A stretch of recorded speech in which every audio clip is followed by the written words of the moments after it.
2003, it took the life right out of me. Hung up the phone and raced out the door, broken. I tried to believe that it wasn't. We first got involved with the You Got Brains campaign after the FCCLA Fall Conference, which we went to this year.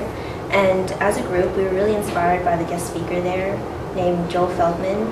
He talked about his daughter Casey, who in a crosswalk was hit by a distracted driver. And he started his campaign because he wanted to show young drivers that he wanted to show young drivers that they're not invincible and that they should stay more aware while driving. So when we got back to school, we joined with other groups, other clubs and organizations to make a bigger group, and we called it the You Got Brains Committee. The You Got Brains Committee consists of FCCLA, SAD, the Driver's Ed Committee, and the Monmouth Falcon cheerleaders. So what is the Project Safe Driving Committee?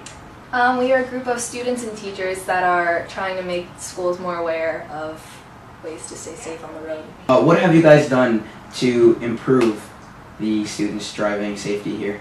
Well, our Students Against Destructive Decisions Club, we have been making videos weekly that we air on the morning news about weekly tips that can help drivers on the road. And also we put up signs at the front and back entrances of the school to make students more aware as they leave and go to school. The All-State representative came at all of our lunches, and he asked people to pledge by using their thumbs, and they printed on a poster, on a banner, and in return they got a ring that said, "Don't text while driving." Also, in our school newspaper, the Falcon Air, an article was written by one of our students about it, about the assembly and how students can maintain healthy driving. Students of MRHS are participants in the annual You Got Brains Championship School Program. The program is aimed at educating teens at the importance of safe driving. We'll be doing weekly messages, and this is the sign on either side we've created to help remind you it will be in the parking lot. Today we have a representative from the End Distracted Driving campaign, Brooke Burge. Brooke is from Monmouth County and a graduate of Communications High School. Please join me in welcoming her.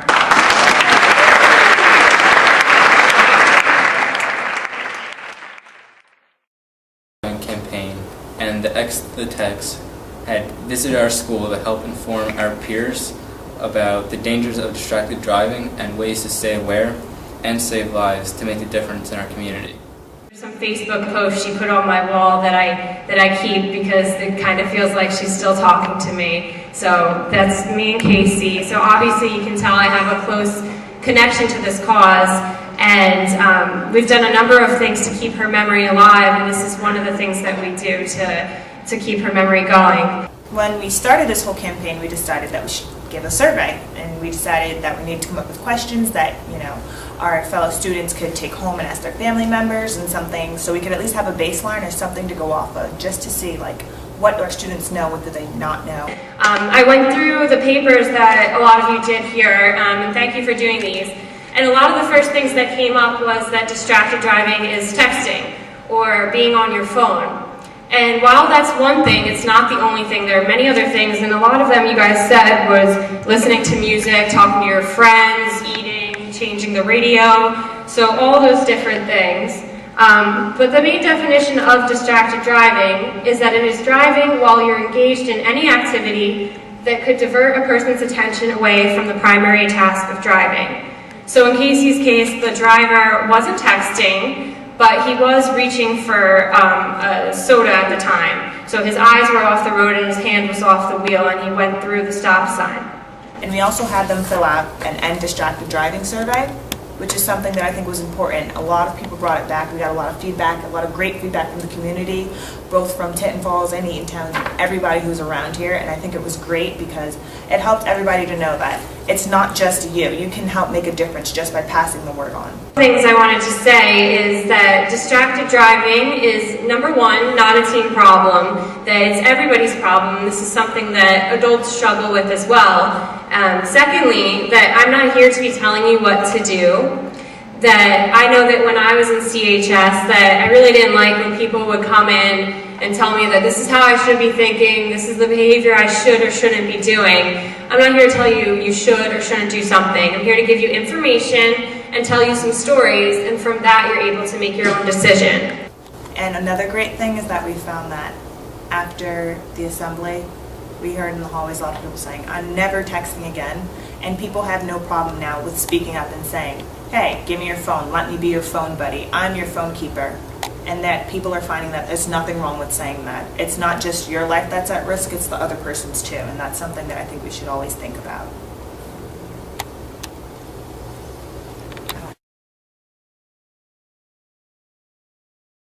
How did Dance with the Teachers get started? It was actually Lindsay Powell was one of our members suggested Dancing with the Teachers as a possible fundraising idea. The question was, where are we going to give the money to? At that time, one of our members had been involved in a car accident and was being treated at Specialized Children's Hospital. That was Michael LaFrance. And as a result, Children's Specialized Hospital was chosen as the charity that we would donate. We became friends. The bottom right picture is us in her dorm room, just laying on the floor for some reason. The upper picture is us in Boston on a great trip we had visiting a friend who transferred to BU. And then the lower picture is us in Central Park. We went to school right by there, so we would go and bring our books and think we were going to study and just ended up reading magazines and people watching the whole time. Your family being sexually distracted? Not only have teens around the world, but in my personal life, my dad has been in multiple accidents because of distracted driving. And my sister, her friends, have been not only hurt, but one has been killed because he was distracted driving, and it affected her life in a big way. And it not only devastated her, but all of the kids' friends and their families, and the kids' family.